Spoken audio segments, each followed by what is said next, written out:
자, 오늘은 부패되지 말고 발효됩시다라는 제목으로 말씀을 전합니다. 부패와 발효는 비슷한 과정을 거치는 것 같습니다. 미생물에 의하여서 진행되어지는 과정인데요. 그 결과는 너무나 다릅니다. 음식이 발효가 되면요, 좋은 맛을 내기도 하고 또 건강에 유익하게 됩니다. 요즘 전 세계에 한국 음식이 열풍을 물고 있다고 하는데요. 그 중에 하나가 김치라고 하죠.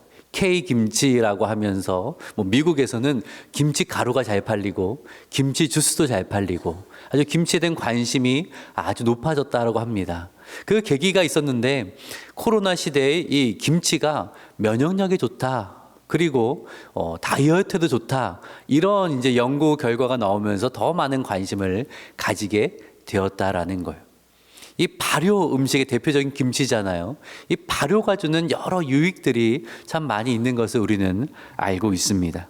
그런데요, 음식이 발효가 되는 것이 아니라 음식이 부패가 되어지면 어떻게 됩니까? 악취가 나고 우리의 몸에 유익하지 않은 독이 되기도 한다라는 거예요.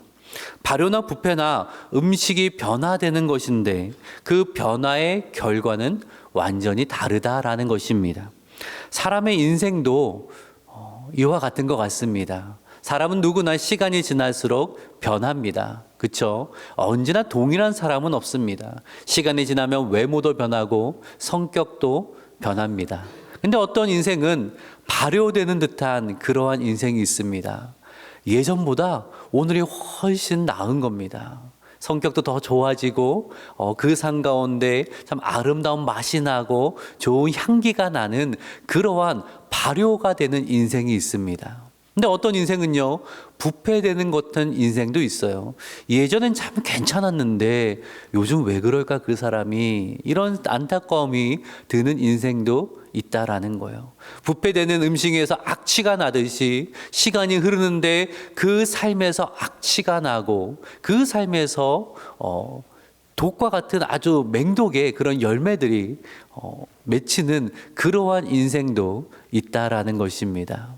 사랑하는 여러분, 우리는 시간이 흐를수록 부패되는 것이 아니라 시간이 흐를수록 변화되어지고 발효되어져야 한다라는 거예요. 그래서 오늘은 우리가 발효되는 신앙을 가집시다라는 말씀을 드리고 싶습니다. 어떻게 해야 시간이 흐르면서 변화될 때에 부패되는 듯한 그러한 인생이 아니라 발효되어지고 숙성되는 듯한 그러한 인생을 살 수 있을까, 그 말씀을 드리고 싶습니다. 오늘 말씀을 통하여서 주님을 닮아가고 아름다운 향기를 바라는 발효되는 인생 되시기를 주님의 이름으로 축복합니다. 아멘. 자, 오늘 본문에는요, 예수님과 바리새인 간에 벌어진 소위 금식 논쟁이라고 이렇게 이름을 붙이는데요, 논쟁이 일어납니다. 지난 본문에서는 바리새인들이 예수님이 죄인들과 식사하는 문제를 가지고 시비를 걸었죠. 오늘 본문에서는 예수님의 제자들이 금식하지 않는 것으로 인하여서 시비를 겁니다. 지금 계속 먹는 문제로 시비를 걸고 있는데 한번 18절의 말씀을 같이 한번 볼까요? 함께 읽겠습니다. 시작. 바리새인들이 금식하고 있는지라. 사람들이 예수께 와서 말하되 요한의 제자들과 바리새인의 제자들은 금식하는데 어찌하여 당신의 제자들은 금식하지 아니하나이까? 자, 오늘의 이야기는 요한의 제자들과 바리새인들이 금식하고 있었다라는 정보로 시작을 하고 있습니다. 유대인의 금식에 대해서 우리가 좀 알아야 됩니다. 이 금식이 뭐죠? 하나님께 온전히 집중하며 기도하기 위하여서 음식 섭취의 일부나 전부를 중단하는 것을 금식이라고 하고요. 이 금식은 아름다운 전통으로 내려와서 지금도 우리가 하나님께 집중하기 위하여서 금식을 할 때가 있습니다. 이 금식에 대한 규례는요, 레위기 16장에 이 속죄의 일에 관한 규례 속에서 나오는데요, 29절의 말씀을 같이 한번 읽어볼까요? 시작. 이 규례를 지킬지니라. 일곱째 달 곧 그 달 10일에 너희는 스스로 괴롭게 하고 아무 일도 하지 말되 본토인이든지 너희 중에 거류하는 거름이든지 그리하라. 자, 뭐라고 말씀합니까? 속죄일에 스스로 괴롭게 하라라고 말씀합니다. 스스로 괴롭게 하라는 이 말씀이 금식을 하라는 말씀이거든요.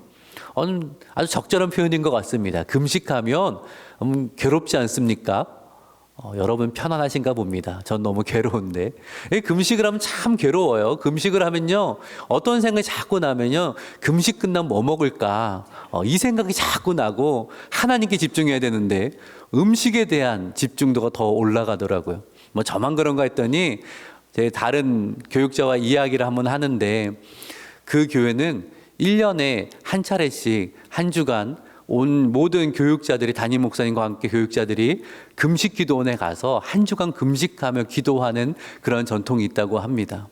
근데 부교육들이 같이 가는데 만나면 그 금식하는 동안에 늘 모이며 하는 얘기가, 끝나면 뭐 먹을래? 우리 뭘 먹어야 될까? 그 얘기 일주일 동안 하다가 내려온대요. 그래서 금식만 하면 참 괴롭다고, 괴로운 게 맞는 것 같습니다.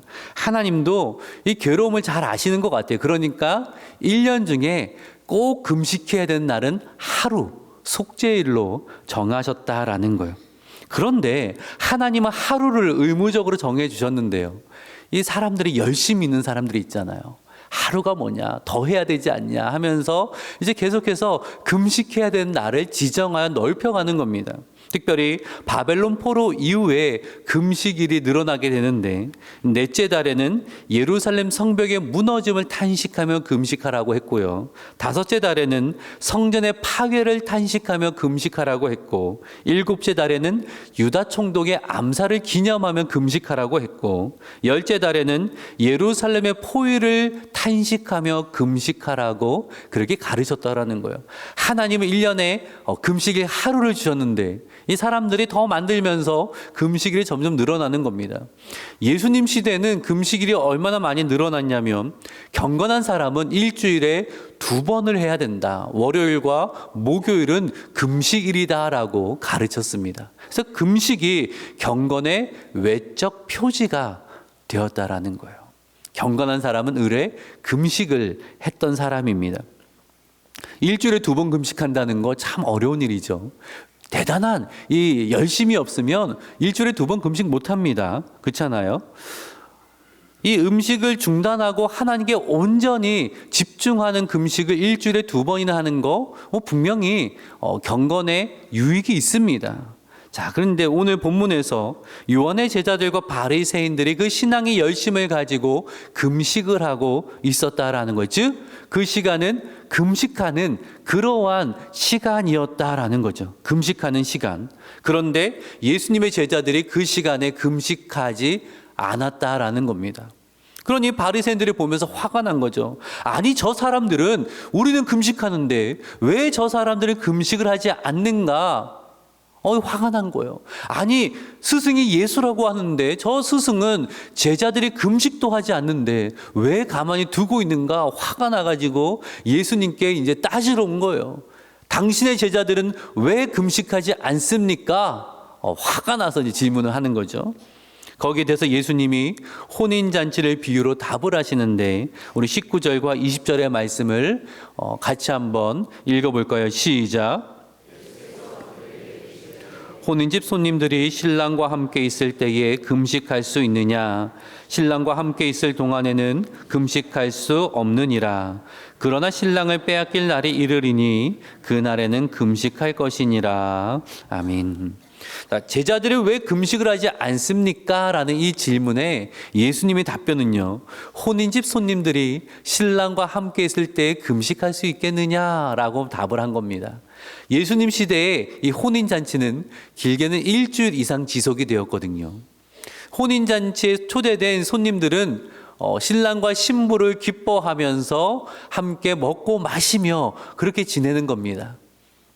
그런데 만약에 어떤 사람이 벌떡 일어나서는 오늘은 금식일입니다, 금식합시다, 음식을 다 치웁시다, 그렇게 말한다고 해보죠.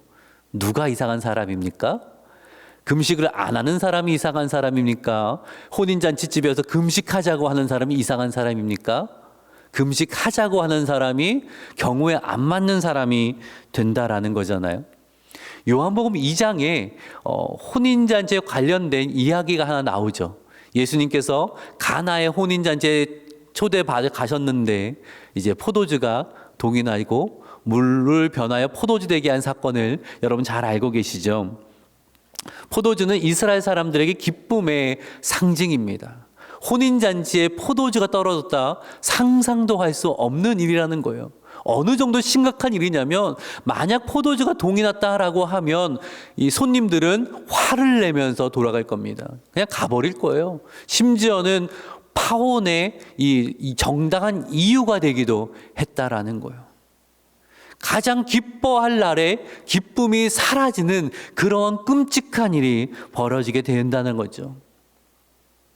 예수님께서 그 모든 사실을 아시고 물을 변하여서 최상급 포도주가 되게 하신 것은 무엇을 의미합니까? 예수님이 이 땅에 오심은 참 기쁨을 주기 위함이다라는 것을 우리에게 알려주고 있다라는 거예요. 구원받은 백성으로서 하나님이 주시는 복을 누리며 기쁨의 인생으로 초대하셨다라는 것입니다. 예수님의 오심으로 인하여서 유대인들이 간절히 갈망하던 하나님의 나라가 도래했고 새 시대에 도래했기 때문에 사람들은 마땅히 예수님으로 인하여서 기쁨을 누려야 한다라는 거죠. 그런데 금식하고 있는 바리새인들은 예수님이 오셨는데 기쁨이 없습니다. 오히려 화를 내고 있는 겁니다. 이 금식의 의미가 그게 아니거든요. 스가랴서 8장 19절 말씀을 한번 같이 읽어볼까요? 시작. 이같이 말하노라. 넷째 달의 금식과 다섯째 달의 금식과 일곱째 달의 금식과 열째 달의 금식이 변하여 유다 족속에게 기쁨과 즐거움과 희락의 절기들이 되리니 오직 너는 진리와 화평을 사랑할지니라. 아멘. 금식을 하는 이유가 무엇이에요? 하나님이 주실 기쁨을 사모함으로 금식을 하는 겁니다. 그렇죠? 나의 몸을 괴롭게 하기 위해 고행하는 것이 금식이 아니라 하나님이 주실 은혜와 기쁨을 사모하며 그것을 바라보며 금식을 해요. 그런데 금식을 하는 동안은 마음에 무엇이 있어야 됩니까? 소망과 즐거움이 있어야 되는 거예요. 그렇잖아요. 그것이 금식인데 오늘 본문에서 바리새인들은 금식을 하고 있는데 분노하고 있어요. 금식을 하는 진짜 이유는 사라지고 금식만 남아있는 것입니다. 금식을 하냐 하지 않냐만 지금 남아있다라는 거예요. 성프란치스코의 일화인데요. 성프란치스코가 제자들과 함께 40일을 금식을 하기로 했답니다. 40일 그냥 금식도 힘든데 제자 중에 한 사람이 또 성격이 빡빡한 사람이 있는 것 같아요. 이왕 금식하는 거 독하게 합시다. 맛있는 스프를 끓여놓고 그 앞에서 금식합시다. 야, 너무하지 않아요? 스프를 끓여놓고 금식을 하재요.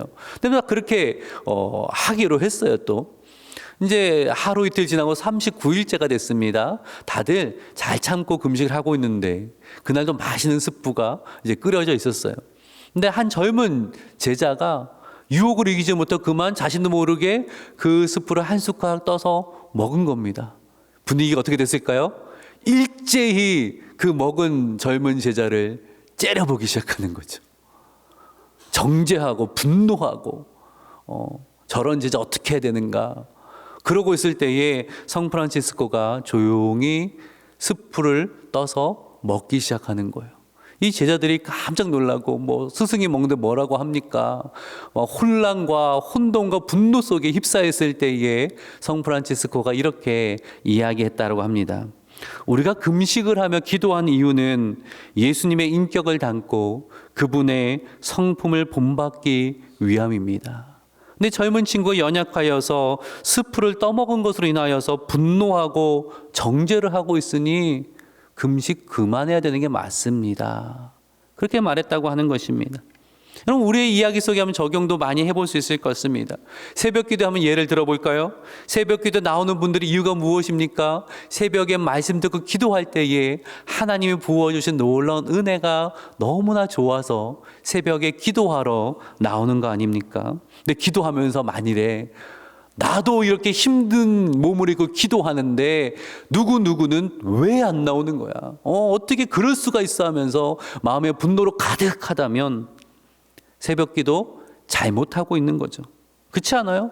새벽에 나와서 하나님의 은혜를 받으며 기뻐해야 되는데 다른 나오지 않는 사람으로 인해서 분노하고 있으면요, 새벽 기도회가 오히려 자신에게 독이 되어지고 있는 거예요. 봉사도 마찬가지예요. 이 봉사가 나에게 기쁨이 되어져야 되는데 봉사하지 않는 이에 대한 분노가 가득하면 그것은 뭔가 잘못되어 있다라는 거잖아요. 오늘 본문의 바리새인들이 그러고 있는 거예요. 금식은 분명히 신앙의 귀한 전통입니다. 예수님도 공생이 시작하기 전에 40일간 금식하셨어요. 예수님이 금식하지 말라라고 하시는 것이 아닙니다. 왜 금식을 하느냐? 너희가 무슨 동기로 금식을 하고 있느냐? 이것을 생각해 보라라고 말씀을 하고 계신 거예요. 금식을 통해서 하나님께 집중하고 하나님께 가까이 나아가고 주님을 닮아가야 되는데 금식이 목적이 되어버렸으니 예수님이 그것을 지금 말씀하고 있는 거예요. 그럼 바리새인들의 신앙의 열심이 얼마나 대단합니까? 우리 너무나 쉽게 바리새인들 형편없는 사람들이라고 치부해버리지만 그런 사람 아니에요. 누구보다 열심히 예배하는 사람이고 누구보다 열심히 봉사하는 사람이고 누구보다 열심히 기도하는 사람이고 금식하는 사람이고 헌금하는 사람이고 대단한 신앙에 열심히 있었기 때문에 사람들에게 인정받고 존경받는 사람이 바리새인들이었어요. 열정이 얼마나 컸냐면 하나님이 주신 말씀보다 더 많은 규정을 만들어서 그것을 철저하게 지키고자 노력했던 사람들입니다. 그 정도의 신앙의 열심을 가지면 시간이 지날수록 더 성숙한 신앙인이 되어야 되지 않습니까? 발효되어지는 그러한 신앙인이 되어야 되지 않겠습니까? 그런데 그들의 신앙은 발효되지 않고 부패되었다라는 거예요. 예수님이 바리새인들을 향하여서 회칠한 무덤이라고 하셨거든요. 회칠한 무덤이 뭐예요? 겉에는 석회로 예쁘게 하얗게 칠해놨는데 안에는 썩은 내가 가득한 그런 무덤이다라고 말씀하셨다라는 거예요. 그러한 열정을 가지고 열심을 가지고 누구보다 열심히 신앙생활을 하고 있는데 왜 그들은 발효되지 않고 왜 부패해졌던 걸까요? 예수님이 비유를 통해서 두 가지를 말씀을 하시는데 첫 번째 비유가 21절입니다. 옷수선에 관해 말씀을 하시는데 같이 한번 읽어봅시다. 시작. 낡은 옷에 붙이는 자가 없나니 만일 그렇게 하면 기운 새 것이 낡은 그것을 당기어 헤어짐이 더하게 되느니라. 당시에 헌옷을 수선하는데 생배 조각을 붙이지 않는다라는 거예요. 왜냐하면 옷을 빨면 생배 조각은 수축을 하기 때문에 그 낡은 옷이 찢어지게 된다라는 거죠. 이 비유를 통해서 탄력성이 없는 경직되어져 있는 이 바리새인들의 마음을 생활을 이야기하고 계신 것입니다. 그들은 전통의 이 방식에 굳어져서 그것이 전부가 되어버린 사람들이었다라는 거예요. 금식 본질을 잃어버렸어요. 왜 금식해야 되는가? 금식을 통해 무엇을 바라봐야 되는가는 잊어버리고 무엇만 남았습니까? 몇 번 금식해야 되는가? 어떻게 금식해야 되는가? 저 사람은 금식을 하는가? 하지 않는가? 이것만 남아버려서 거기에 굳어져서 경직되어서 예수님을 봐도 기쁨이 없고 오히려 예수님께 분노하고 있음을 보게 되는 거죠. 제가 전주로 내려오기 전에 이제 처음 담임 목회를 해야 되니까 친항의 특히 선배 목사님들을 찾아뵙고 여러 가지 조언을 듣고 내려왔습니다. 그중에 한 어른 목사님이 한 이야기를 해주시더라고요. 지 목사, 내가 선배 목사에게 들은 이야기를 진 목사에게 전해줄 테니까 잘 기억해라고 하면서 말씀하셨는데 이런 거예요. 들어본 분이 계실 것 같은데 한 목사님이 교회에 부임하셨는데 대단히 마음이 불편했대요. 왜냐하면 피아노 위치가 이쪽에 있어야 되는데 여기에 있더라는 거예요. 야, 이러면 안 되는데. 계속 불편해서 저녁 때 성도들이 다 돌아간 다음에 피아노를 위치를 바꿔버렸대요. 다음날 성도들이 왔는데 깜짝 놀란 거예요. 피아노가 위치가 바뀐 거예요. 어떻게 피아노를 여기 둘 수 있는가? 누가 그랬대? 목사님이 그랬대. 어떻게 목사님 그럴 수가 있냐? 저 목사님 안 되겠다. 목사님 때문에 신뢰가 깨지고 교회가 상당히 시끄러워졌다는 것입니다. 그러면서 이렇게 말씀하시더라고요. 피아노 가서 옮기지 말게. 그리고 옮기고 싶으면 하루에 1cm만 옮기게. 그럼 모를 거야. 피아노가 오른쪽에 있던 왼쪽에 있던 그거는 중요한 게 아니잖아요. 본질이 아니잖아요. 피아노 연주한 사람이 중요하고 그걸 통하여서 아름다운 음악으로 하나님께 영광 올려드리기 위해 피아노가 있는 거지, 피아노 위치가 본질은 아닙니다. 오른쪽에 있던 왼쪽에 있던 중앙에 있던 그거는 중요한 문제가 아니라는 거예요. 그것이 실제로 있었던 일인지는 잘 모르겠지만 그 목사님의 말씀 통해서 저에게 주신 말씀은 본질에 집중해라. 본질을 놓치지 말라라는 그 이야기를 이게 해 주셨거든요. 방식과 수단과 저의 경험에 익숙하여서 그것이 전부가 되어서 거기에 사람들을 끼워 맞추려 하고 거기에 교회를 끼워 맞추려고 하고 성도를 끼워 맞추려고 하려는 그런 것을 조심해라. 그 말씀을 저에게 하셨다라는 겁니다. 그리고 그 말씀을 계속 마음에 새기고 목회하려고 부단히 노력을 하고 있습니다. 여러분, 우리는 어떻습니까? 지식과 경험과 방식에 굳어져 있고 경직되어져 있지는 않냐라는 거예요. 책을 읽다가 이런 글을 읽었습니다. 현대의 교회는 아주 조직이 잘 돼 있어서 성령님이 역사의 공간이 없다라는 거예요. 뭘 의미하고 있는지 아시겠죠? 우리의 방식과 우리의 어떤 시스템이 잘 되어 있기 때문에 그거대로 가야지. 하나님이 무엇을 말씀하시는가? 하나님이 주시는 변화를 거부하게 된다라는 거예요. 개인도 그런 일들이 많지 않습니까? 내 방식, 내가 생각하는 것에 하나님을 끼워 넣으려고 하는 거예요. 하나님은 우리의 삶 가운데 새 역사를 이루기를 원하시는데 우리는 그것을 거부하는 거죠. 하나님 아닙니다. 하나님 내 방식이 여기 있습니다. 내 경험대로 하셔야 됩니다. 내 계획대로 하셔야 됩니다.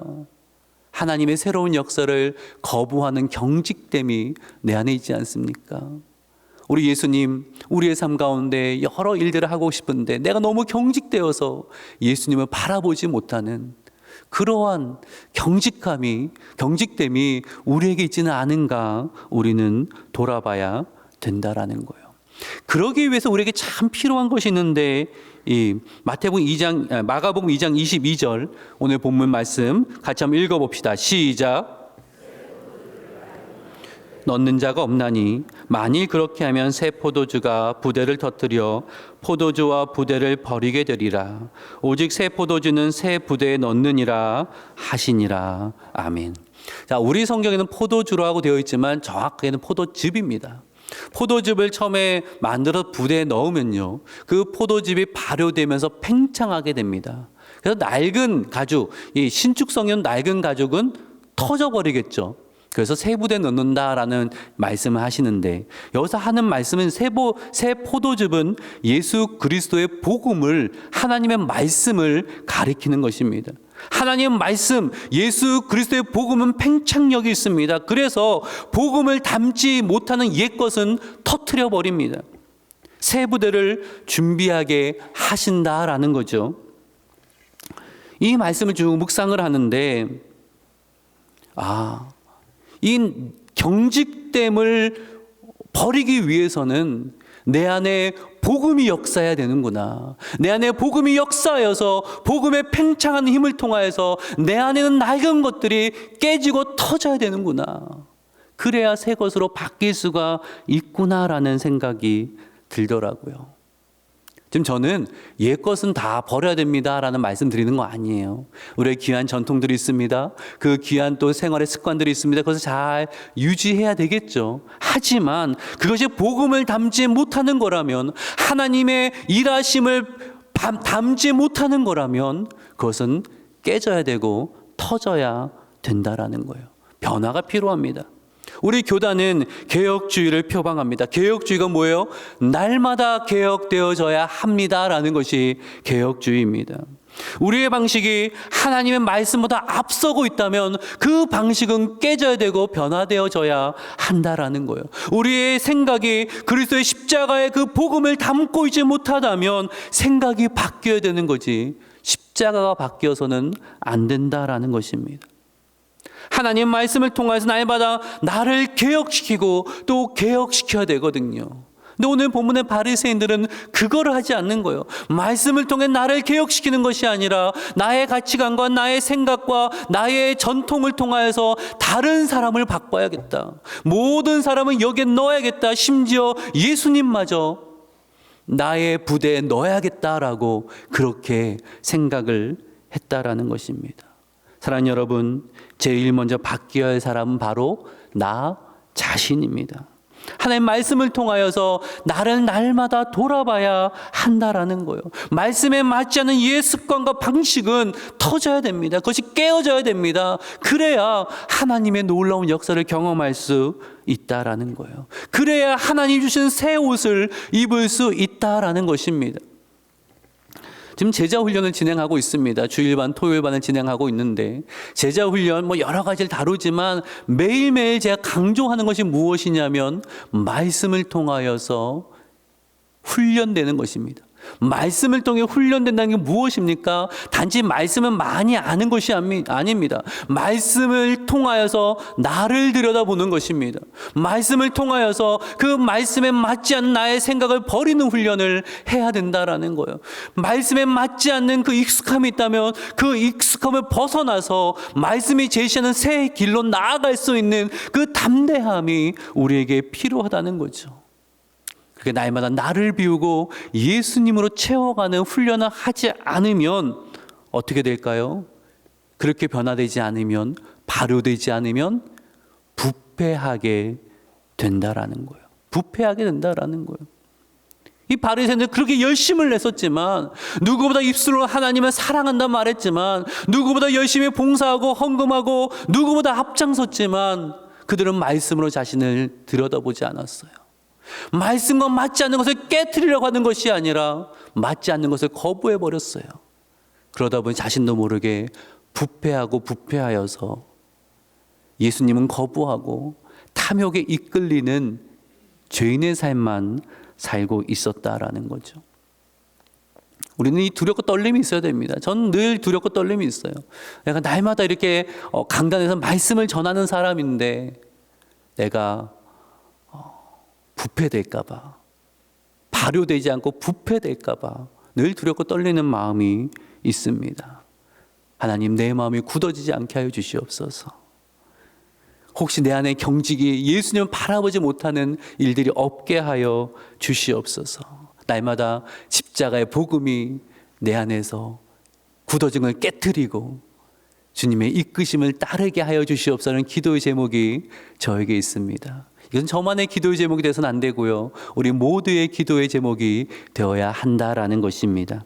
이제 말씀을 마칩니다. 여러분은 발효되고 있습니까? 아니면 부패되고 있습니까? 시간이 지날수록 부패되는 삶이 아니라 발효되는 삶을 살아야 할 줄로 믿습니다. 여러분, 그를 위해서 경직을 좀 푸십시오. 내가 이 모든 것이 이렇게 이 안에 다 들어와야 된다는 여러분 그런 마음을 좀 버리십시오. 나의 생각과 나의 방식을 좀 내려놓고 내가 이 생각을 가졌던 이유가 무엇이었을까? 하나님은 내가 무슨 고민을 가지고 지금의 이 삶을 살고 있는 걸까? 그 본질을 다시 한번 고민해 보시길 바랍니다. 그리고 하나님 앞에 탄력성을 갖추어야 됩니다. 하나님 말씀이 내 안에 역사하시도록, 하나님 말씀이 내 안에 있는 예권들을 터뜨려 버리도록 우리는 내어놓을 수 있어야 한다라는 것입니다. 부디 말씀을 통해 날마다 깨지고 변화되어져서 주님을 닮아가는 발효되는 삶을 살아가시기를 주님의 이름으로 축복합니다. 아멘. 기도합니다.